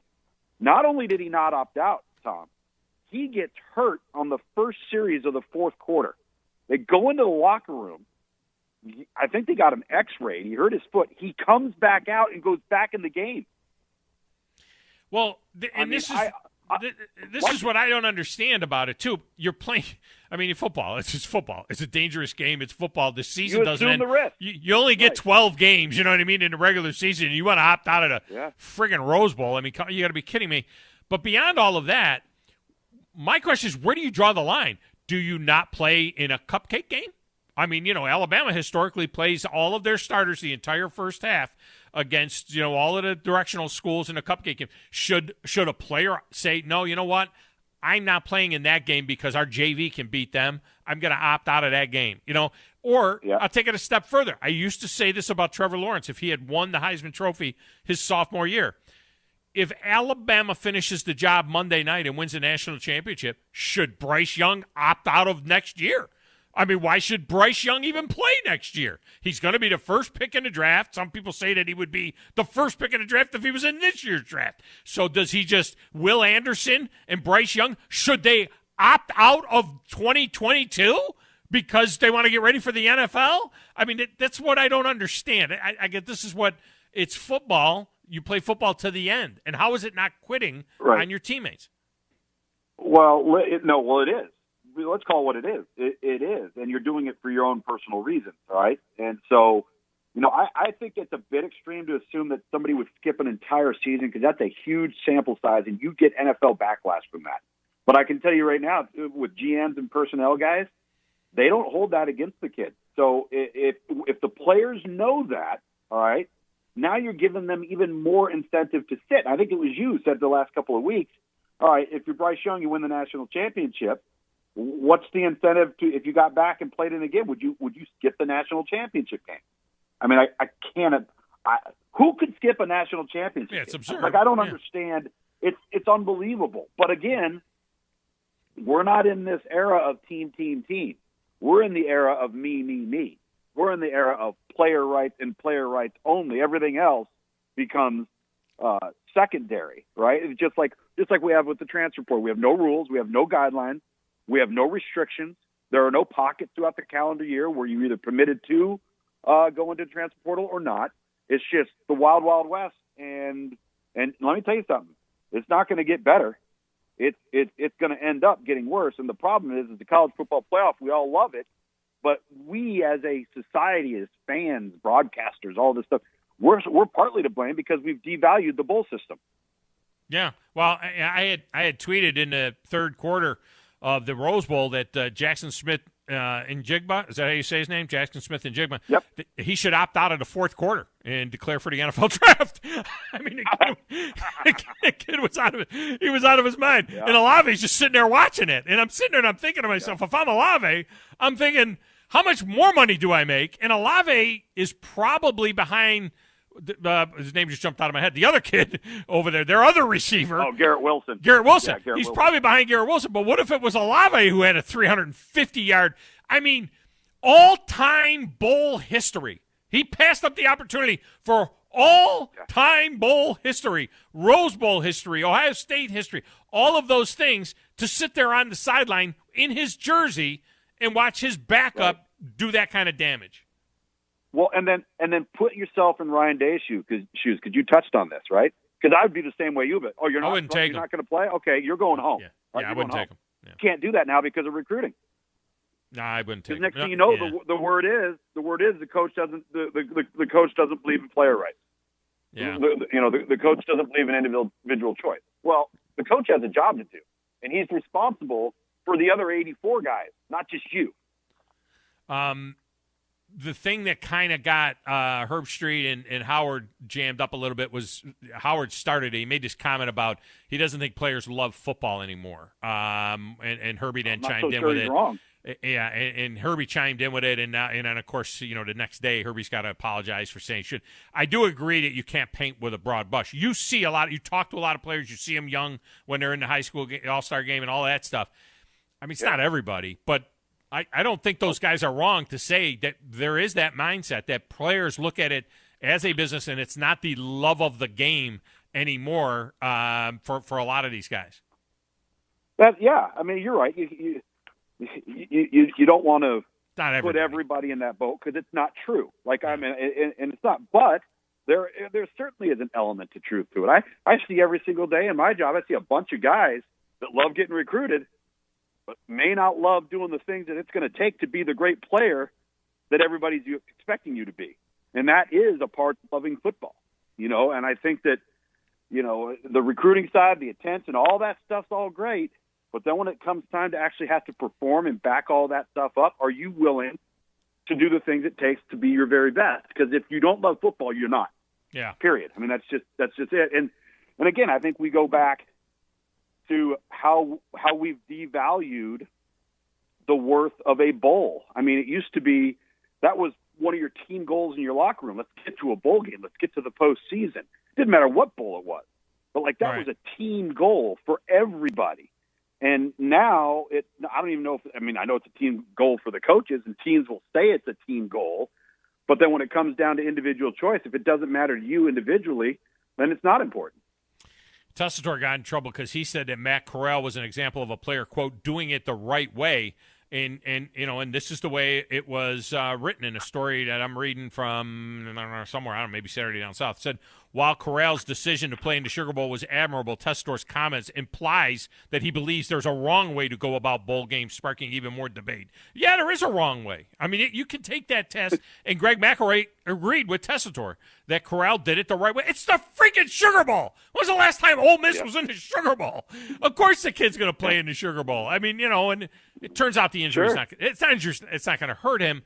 But regardless, I don't know how, if you're the quarterback, you abandon the guys that I think people that are commenting on this stuff have never moistened a jock, never blew a whistle. You think? You know what I mean? They don't have that. They don't understand what goes into this year-round commitment that you make to the team that you can just walk away. Although we do see a number of players just walking away. I mean, Kenny Pickett, to me, what Matt Corral did is a lot more admirable than what Kenny Pickett did. I'm sorry, and if I'm deciding between the two, and it's really close, if I don't know if it is or not, but if I'm deciding between the two and I'm a GM, I'm taking Matt Corral, the Warrior, instead of Kenny Pickett, who bailed. It's me. Yeah, listen, and again, that takes the unpopular take, right? Yeah. Because now it makes you look.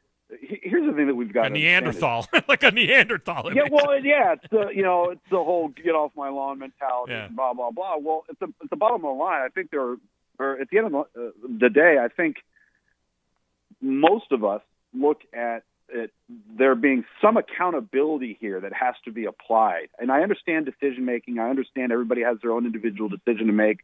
But who are you listening to, right? Who are you – so I'll give you a prime example. Will Levis, the quarterback at Kentucky, right? I think he turned his papers into the NFL. They told him exactly what he probably already knew. And he makes a smart decision. It's like, I got to come back. I got to play. I got to prove myself again, all right? So he listens to the right people, makes the right move. Where this gets really egregious is when you see players doing it that have a totally unrealistic outlook on their draft stock, and then they go out, they don't play in the bowl game, and they don't even get drafted. Or they get drafted in like the 7th round. It's like, what are you doing, man? You know, it's just and again, how do you put the pace back in the tube? You can't. Yeah. Well, and I wonder about paying them. I mean, I know they get the $800 swag bag, but maybe it takes more than a gift card to Best Buy or something like that. To if we can pay players in NIL, maybe at some particular point in time, do we pay players for the bowl game? I mean, do we scratch them a check? Or why don't we do a 6-week insurance policy that is predicated upon your projected draft there you go. round? Yeah. And you can have an insurance company sponsor that. One of these insurance companies, the nationwide. Goes into effect. Yeah. Goes into effect on the first day of your bowl practice, and the term of the thing ends at 12:01 a.m. of the day right after your bowl game. Yeah.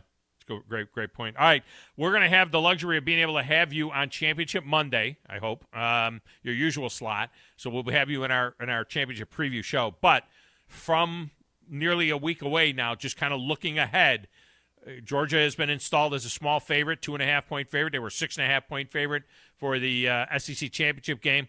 What's your thumbnail sketch now when you look at Alabama trying to beat the same very, very good team twice in a period of a month? Well, they've done it before, right? Well, did they? They beat Georgia in the SEC. Then they beat Georgia in the SEC title game, and then beat them in the national championship. No, wasn't that the year they weren't in the SEC title game? I don't know. That was that was the year they weren't in the SEC title game. That was the year they weren't. You're right. Right. And then they came back and they played them and beat them. Yeah. Yes, listen. I think the line is where it is at because people realize and acknowledge how difficult it is to beat somebody twice. I still like Alabama in this matchup. I still like the been there, done that mentality. They understand the moment, the world that they're living in. Georgia has yet to get over that hump, no matter how impressive their win was versus Michigan. That's not the bar. The bar is this team they're playing on Monday. And you know what I think, too? I think sometimes when you realize that talent is fairly equitable across the board, which it is with these two teams, you're not sitting there going in and going, oh my goodness. It's not like Cincinnati and Alabama. And you're sitting there going, we're behind the 8 ball, we're outmanned. That's not the case. But I think when you do that as a coach, you try to get a little too cute, try to do a little too much. Maybe you overcoach. Maybe you have a package or a wrinkle in here because you think you have to have something that needs to give you the edge. And then you sit back, you come off of the game, and you realize, why didn't we just line up and play? Why don't we just line up and do what we do? Don't get cute. Don't overcoach. Don't try and come up with this scheme or this package. Just line up and play. And I would be willing to bet there was a little bit of that going on coming off of the SEC championship game. Yeah. Well, that's Kirby's MO, though, is that he tries to get too cute and he gets a little tight and so on. And look, let's be honest, in terms of the pressure, I mean, if not this year, when for Georgia? I mean, if not this time, when for Georgia? Because this feels like the tweener year for Alabama. You look at most of the offensive line is back. Bryce Young is back. Will Anderson is back. The young defensive guys are back. The DBs are back. I mean, running back room is going to be restocked. You know that. As great as Brian Robinson was in that other game, they're not going to miss a beat in the running back room. You look at the receivers that are there. Ja'Cory Brooks is going to be a star. I mean, if it feels like Alabama is in its tweener year, and if Georgia doesn't get over on them now, and you look at what Georgia loses going into next season, it's if not now, when will they ever get over this hump as long as Nick Saban is still on the sideline? How funny is it to call this a tweener year when you've won the Heisman Trophy? But isn't it a tweener year? Don't you feel like they're better next year? It is in the offensive line. It is in the offensive line, yeah. I think that as an overall roster, they're going to be just fine, next year. I think they'll be at full strength. But yeah, they had some things that they had to work through this year. It wasn't always pretty, but at the end of the day, they were young. Found a way to win. Yeah, they were a bunch of young knuckleheads, and number 1 and number 5 in the Heisman voting are back. I mean, it's just stupid. Yep. And Dallas Turner, are you kidding me? I mean, it's ridiculous. But anyway, all right. Appreciate you as always. Tremendous stuff, Tom. Luginbill, we'll get him on Championship Monday as well. Lugs, I appreciate you, man. All right, take care, bud. All right, thank you. It's Tom Luginbill. All right, let's get a break.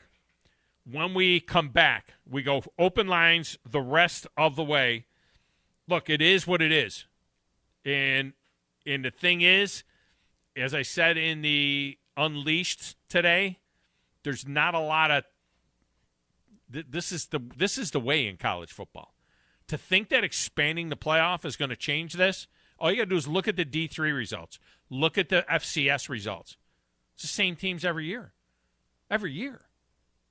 So you can expand the playoff. All you're going to do is let these people in even more.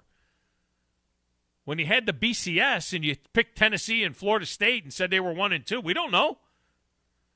All those years before even the BCS, when they would name a national champion, after 5 beat 1 and 6 beat 2 and 3 beat 5, and then we'd spend the whole offseason fighting over who we really thought was number 1. You didn't know. They just picked guys.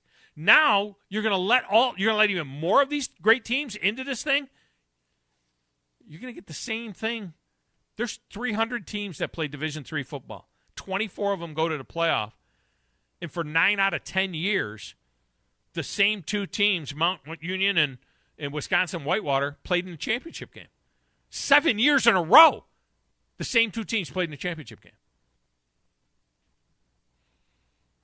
Opt-outs, your take on that as well. Hall of Fame, your take on that as well. We got a lot of meat on the bone here. Light those phones up now, 256-576-4977 on 97.7 ESPN, The Zone.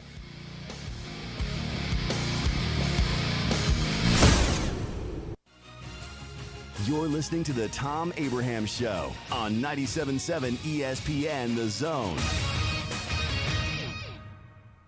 This is Brent Musburger's VSiN Action Update on 97.7 ESPN, The Zone. Heads up, sports bettors. Right now you can try VSiN All Access free for 30 days with no credit card required. Visit vsin.com/free month to sign up now. College basketball, 9th-ranked Auburn playing on the road in the SEC for the first time, taking on South Carolina in Columbia. The Gamecocks playing their conference opener. The Tigers a 10.5-point favorite on the road. Final week of the regular season in the NFL. The Falcons and Saints in Atlanta Sunday afternoon. New Orleans a 4.5-point road favorite, the over-under 40. No word yet on who will start at quarterback for LSU in the Texas Bowl, or even if they have a scholarship quarterback available when they take on Kansas State tonight. The Wildcats now favored by 7 points. Then the College Football Playoff National Championship game on Monday. Georgia -3 against Alabama in Indianapolis. I'm Trey Westerberg, 97.7 ESPN, The Zone. No representation is made that the quality of legal services to be performed is greater than the quality of legal services performed by other lawyers. A wise man once said, "If you take care of old folks and children, everything in the middle will take care of itself." Hi, I'm Danny Aldridge, lawyer in Alabama and Tennessee. In the next 20 years, the number of those folks over 65 years of age will more than double. In our golden years, the most important goal is to be treated with dignity and have control over doing what makes you grateful with those you love. At the Aldridge Law Firm and the Legal Town Center, we're dedicated to help you with these goals, and we'll be there when life throws you those inevitable curveballs. Let us assist you with your legal needs, whatever they may be or become. You may reach us by phone at 256-534-3188 or online with Dan at danaldridgelaw.com. Just remember, we're here to help. Whether it's personal injury, wrongful death, fraud and cheat, or estate planning made complete, we're here to help. Jesus tells us to go the second mile. Well, sometimes it's hard enough to go the first mile. But when the Lord is number one in our lives, we not only go the first mile, but we embrace the second mile. We can talk all we want about Jesus and how important he is to us, but we show it in the second mile. And the second mile, the world is changed. In the second mile, the difference is made. In the second mile, the lost world sees Christ in us. Hey, I'm John Dees, pastor at Cross Point Church. We're smack dab across the street from the YMCA in Madison. And check us out at cpcfamily.org. Chapman Commercial Realty, your source for Alabama commercial real estate. Chapman Commercial Realty has the experience and expertise you're looking for when making commercial real estate decisions. If it's office space, retail space, investment property, or project development, Chapman Commercial Realty is your answer. Call Bill Chapman today at 256-656-8413. That's 256-656-8413. Or find them online at chapmancommercialrealty.com. Thom Abraham here from my friend Brian Hamaker and his team at North Alabama Mortgage. Look, buying a home is the biggest purchase you will make in your life, and it can be a bit intimidating, so you want people that can help walk you through the mortgage process and get you the best deal possible. That's what North Alabama Mortgage does, and they do it in Alabama, Tennessee, and Florida, from first-time purchases to refis, conventional, VA, FHA, and USDA loans. They have the solution at North Alabama Mortgage. Visit NorthAlabamaMortgage.com to learn more. That's NorthAlabamaMortgage.com. Have you ever found exactly the right new car or truck with the exact features that you want and nothing else? Well, at Woody Anderson Ford, we can promise you just that. Hey, Bobby White back again, and you can now factory order your new Ford today, and you'll get your new car or truck exactly the way you want it. And there's no extra cost to custom order. Plus, you get $1,000 off MSRP on top of any additional factory rebates. This applies to 2021 F-150, Explorer, Ranger, and Expedition. It's a win-win with a custom order at Woody Anderson Ford. You get the colors, the features, and the options that fit your life. Plus, you get notified when it's built, shipped, and ready to deliver. Listen, buying a new car or truck is likely the second largest investment you'll ever make. So why settle? Get exactly what you want with a custom factory order today. And get $1,000 off MSRP. See how at WoodyAndersonFord.com or at the corner of Jordan Lane and Sparkman Drive. Hope to see you soon. Looking for a great deal? Well, I've got one for you. Thom Abraham here for Valley Equipment Rental. And at Valley Equipment, if you rent after 3 on a Friday or on a Saturday morning, you're not due back until Monday morning. So basically, you're getting the entire weekend for the price of one day. And if you're in the service or are a vet, they'll knock another 10% off. Valley Equipment is locally owned and involved in our community through charities and even supporting local teams. And soon, they'll have a second location to handle even more equipment. Stay tuned for info on where that will be and when it will open. This is Eli Gold, voice of the Alabama Crimson Tide. Now more of the Thom Abraham Show on your home for Crimson Tide Sports 97.7 ESPN The Zone. Roll Tide.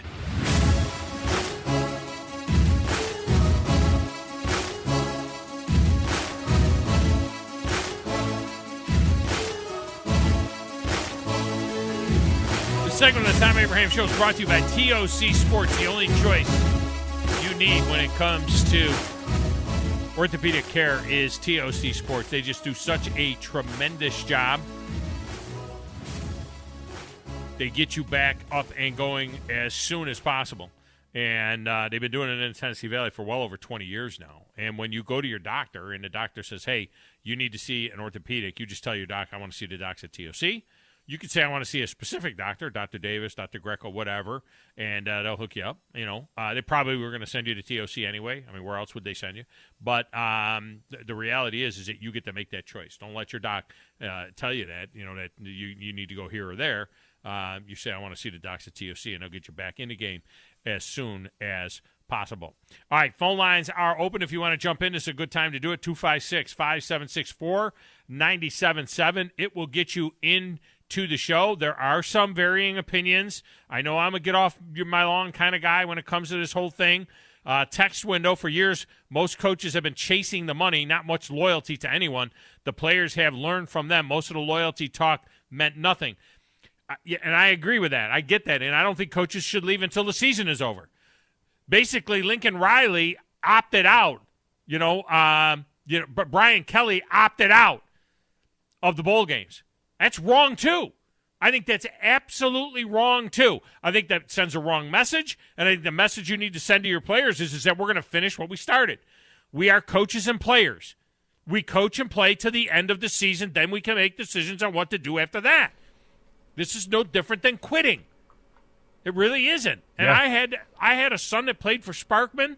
We moved from Florida, and he was in a 5-receiver offense, and he was one of the receivers in that. He was a starting receiver. He was the leading receiver on the JV. He was going to be starting at wide receiver. In this offense was a spread offense. They ran 4 and 5 wide all the time, and he was going to catch 30 balls and 6 touchdowns and do all of those things.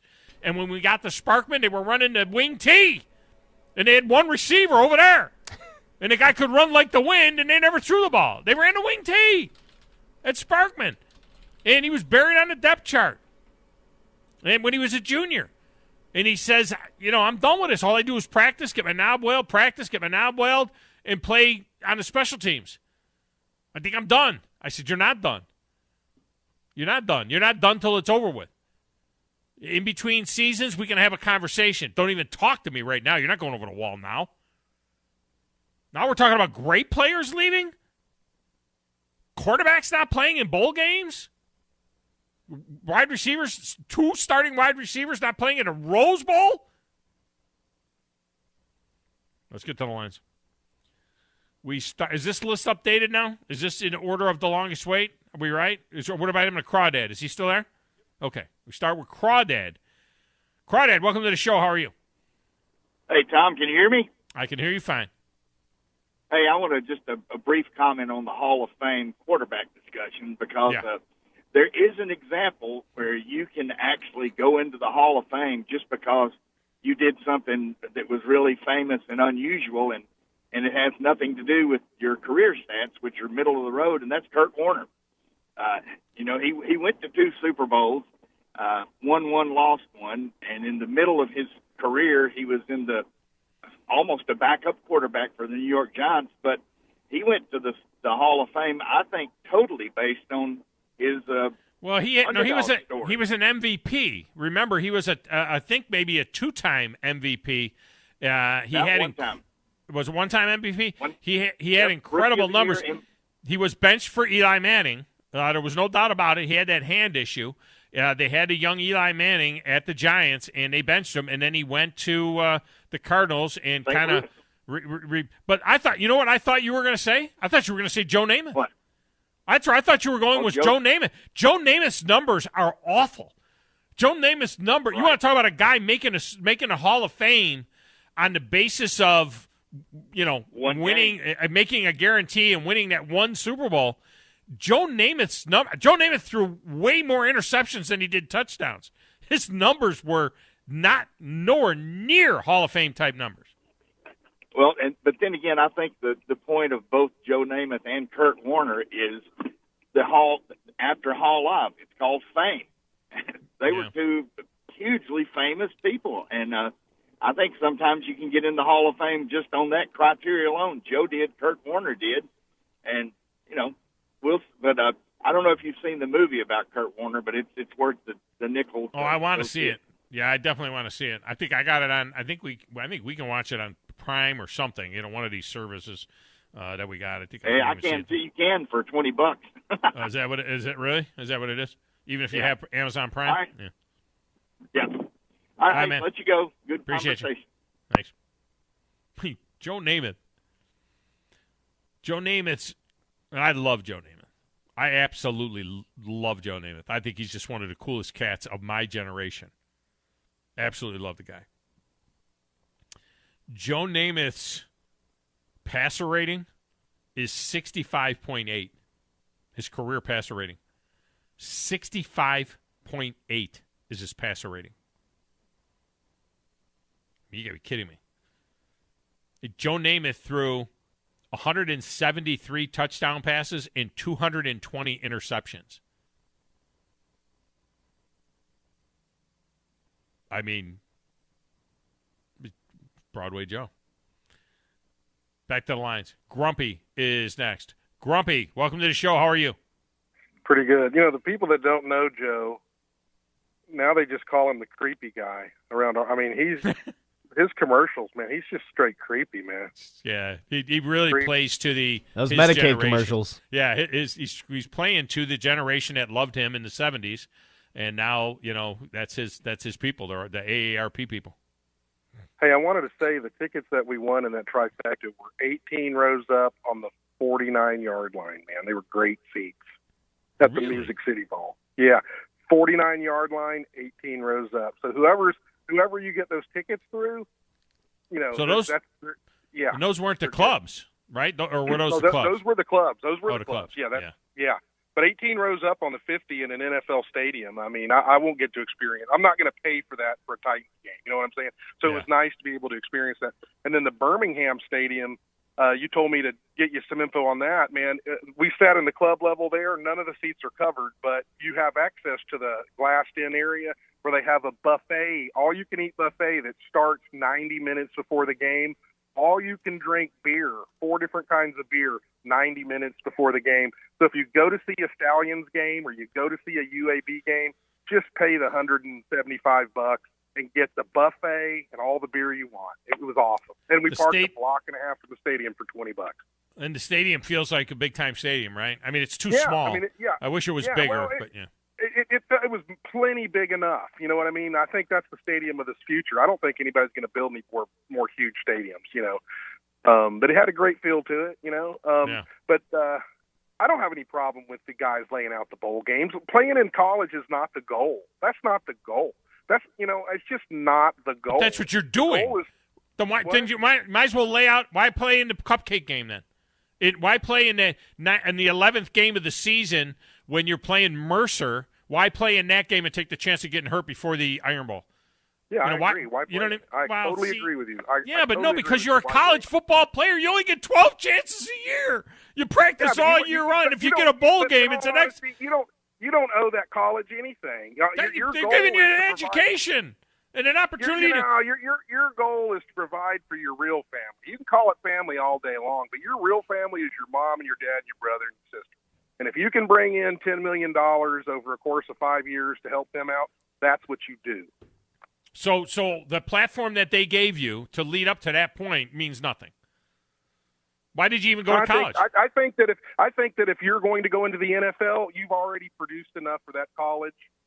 You don't owe them anything. So should Bryce Young and Will Anderson play next year? It depends on where they'd go in the draft. I mean, is their goal to play in college, or is their goal to play in the NFL? Ask them. If their goal is to play in the NFL, so you only play in college long enough to be exposed to. They say that Bryce Young would be the number 1 pick in the draft this year. All right, that Will Anderson would probably be probably 2 or 3 or 4. So should they bother even playing next year? Should they sit out and wait a year until they're eligible for the draft? That doesn't make any sense. If it makes financial sense, yeah. They don't know. Young doesn't owe the University of Alabama anything. He owes them nothing. Without the University of Alabama, does anybody know who Bryce Young is? Does he have that opportunity? He'd be somewhere else, and he wouldn't know them. Well, whatever that school is, you know what I mean? If he hadn't gone and played college football for 2 years and won the Heisman Trophy and did all of that, would he have that opportunity to create value for himself? You know what I mean? Not to mention they are getting a free education. Let me say this. Do you think that what Young has brought to the University of Alabama has made the University of Alabama more than his tuition is worth? More than his, yeah, sure. Well, cumulatively, along with everybody else, yeah. I mean, it takes more than just Bryce Young. So if Alabama has gained more off Young than Young is off Alabama at this point, why can't Young flip the tables? Because why can't he go get his? Why can't he go get his money? Because you make a commitment for 3 years, and it's a commitment, and I'm just saying that it's got to be worth something. If for players just to play long enough to where they've created that value to now they become a first-round draft pick and then they stop playing, I mean, it doesn't make any sense.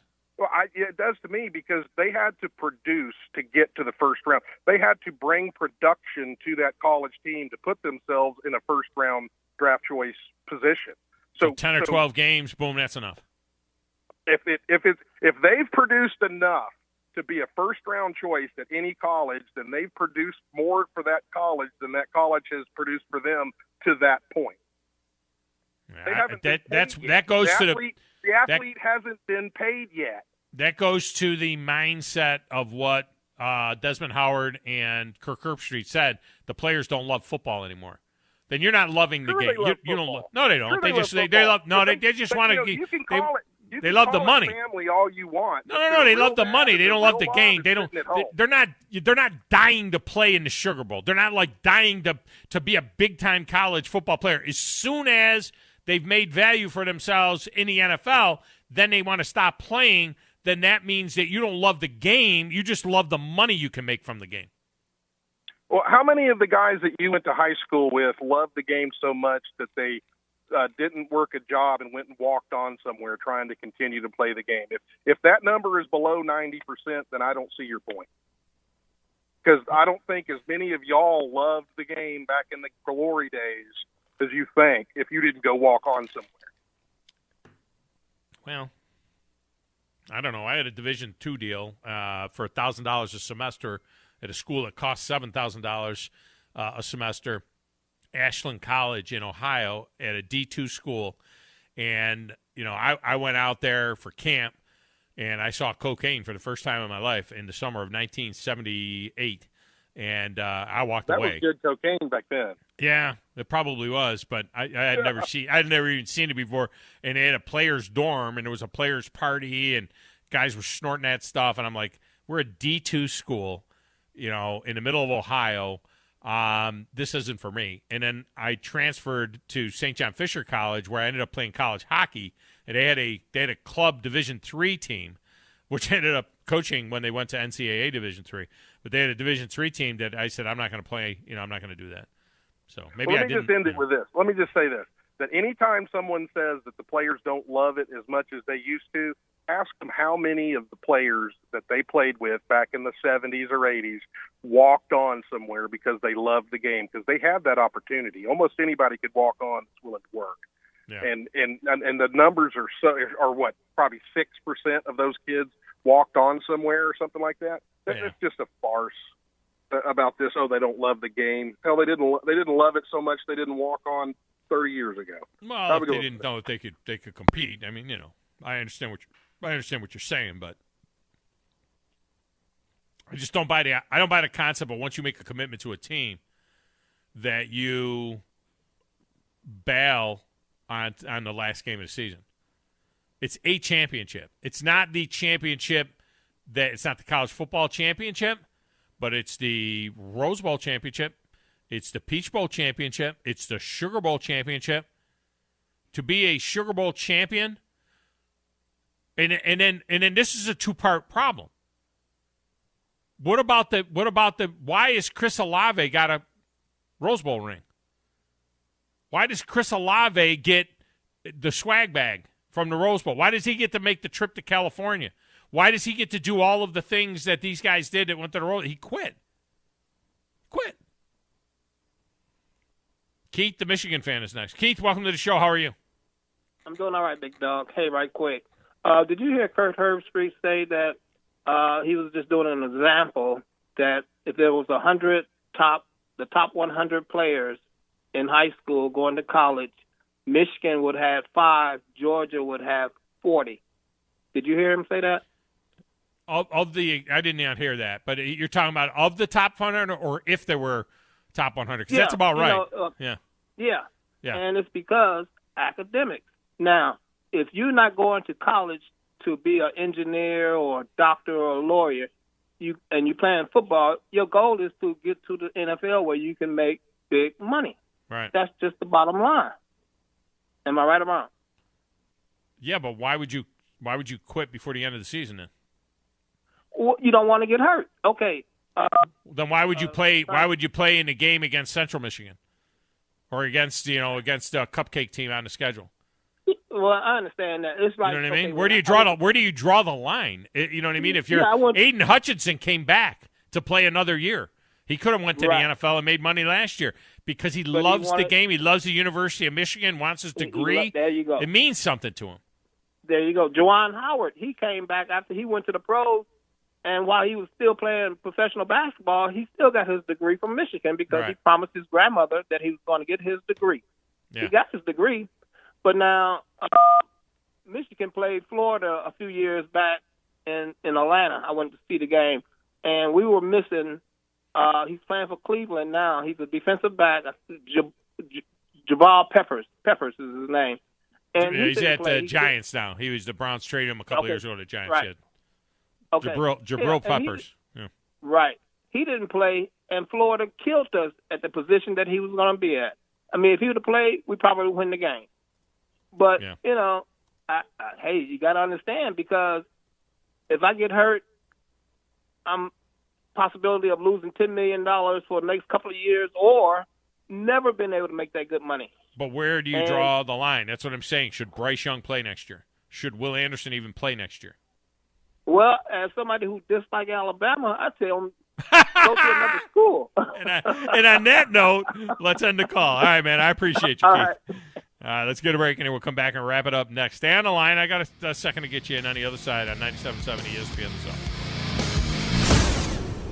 Ann Adams with Berkshire Hathaway Rise Real Estate is the one name to know if you're buying or selling real estate. With years of local experience, Ann Adams offers buyers in-depth knowledge of the local housing market and will narrow available properties down to those you'll be interested in so you can save time when shopping for your new home. If you're ready to sell, Ann offers a seamless process using accurate pricing and expert negotiation skills to make sure you get a fair price for your home. Call Ann Adams today at 256-337-2625 or log on bhhsriserealestate.com. Tonight, it's the premiere of 2 new comedies on NBC. First, the comedy critics are calling the next The Office. American Auto, starring SNL's Anna Gasteyer. What are you doing to my car? I'm stealing your hubcaps. It's fine. I'm the new CEO. Then it's Grand Crew. The comedy critics rave is this generation's Friends. I'm going to ask Alicia to marry me. What? Seriously, dude? I've had almond milk in my fridge longer than you've been with Alicia. American Auto and Grand Crew. Premiere tonight on NBC. This is Wes Neighbors talking to Chris Haygood of Bob Wallace Appliance. Chris, what sets you apart from other appliance dealerships? Wes, these appliances are going into the most used room in your house, your kitchen. The way we have these appliances displayed, it's easy for you to visualize how they'll look in your home. Wes, what sets us apart is the people. They're well trained. In fact, they live and breathe these appliances. And if you need service, you'll really appreciate our parts department. Contact Bob Wallace Appliance at 256-533-2121. Tom Luginbill here for Woody Anderson Ford. When I was in the Tennessee Valley, one of the things that impressed me the most was the quality of the people. People like Bobby White and his team at Woody Anderson Ford. And now you can experience the tremendous new service lanes and showroom at Woody Anderson Ford, at Jordan and Sparkman, or just stop by for breakfast or lunch at Henry's Mustang Cafe. And in Madison, visit Woody Anderson of Madison on Hughes Road, just south of 72.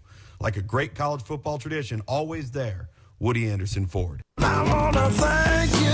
Thank you for making us your number one choice for sports talk in North Alabama. Thank you. Thanks. Thank you very much. 97.7 ESPN, The Zone. So I'm going to watch it on TV. The game's on. Oh, I almost forgot. I'll be right there. We like sports and we don't care who knows. From shooting hoops to the Super Bowl. We like sports and we don't care who knows. Football, tennis, hockey, golf. The game is starting. Everyone is here. I got my snacks, my friends, and a beer. So I'm going to watch it on TV. Are you ready for football? A Monday night party! So I'm going to watch it on TV.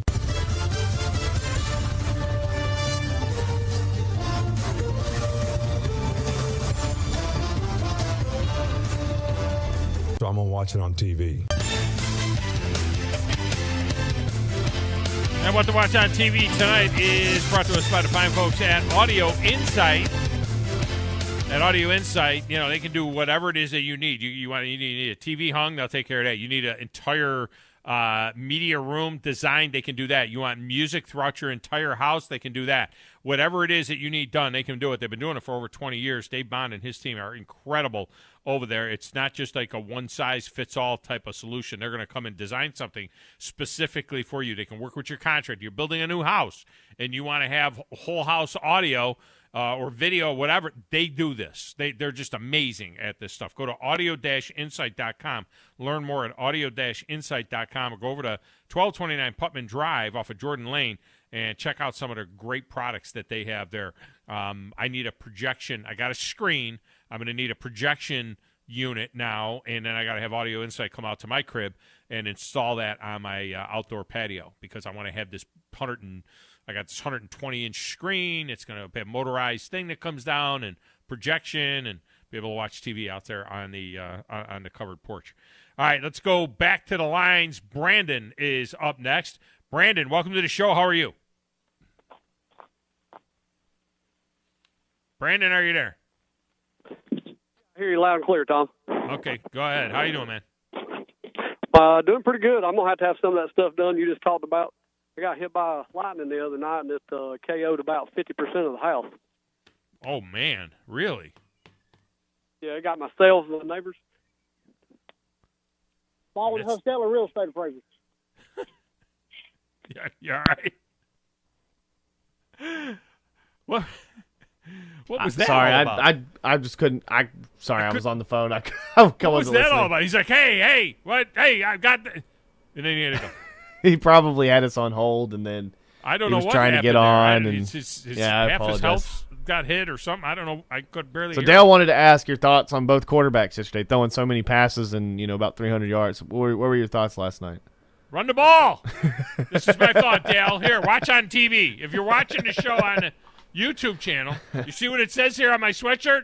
Run the ball. Now, Pittsburgh ran it 28 times with Najee Harris. Cleveland ran it 12 times with their number one back, which is asinine. Cleveland's quarterback is broke down. Pittsburgh's quarterback's going to the Hall of Fame. And he threw it 48 times because he's Ben Roethlisberger. He wanted to go out.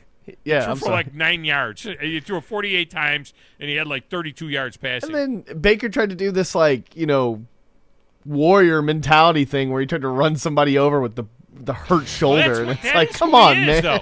But that's okay. That part, that's what I love about Baker. Yeah. I don't know what to do with Baker. I really don't. He's a wild card, baby. I love the freaking guy. I mean, I really do. I love the guy. But I'm not sure he can play a lick. But you know what? They sucked for 20 years. Yeah. So what am I? I'm sitting here. He's like, Baker Mayfield's 500 as quarterback of the Cleveland Browns. The Cleveland Browns haven't been 500 on a regular basis since the 80s. So what am I going to do? No, I want to go back to having a quarterback every 6 games and winning 3 games a year. I mean, be careful what you wish for. All right, we're done. Coming up next is the Chuck Oliver Show, Paul Feinbaum, and then the Drive as well, coming up down at Furniture Factory, all on 97.7 ESPN The Zone. For over 20 years, Audio Insight has been designing and installing systems that integrate